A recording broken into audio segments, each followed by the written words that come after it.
গতকাল প্রমোতে একটা সুযোগ চাই, আর আজকেই অনি শ্যামলীর কাছাকাছি আসল।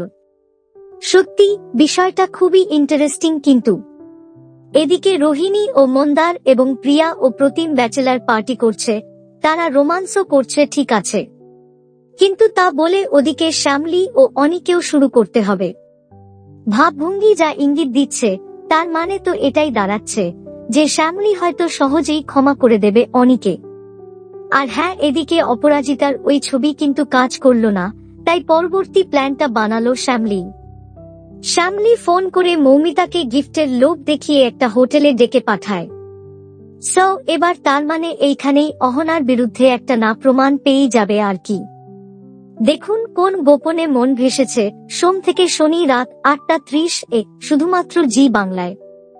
এইরকম সমস্ত আপডেট সবার আগে পেতে অবশ্যই আমাদের চ্যানেলটি সাবস্ক্রাইব করে নিও।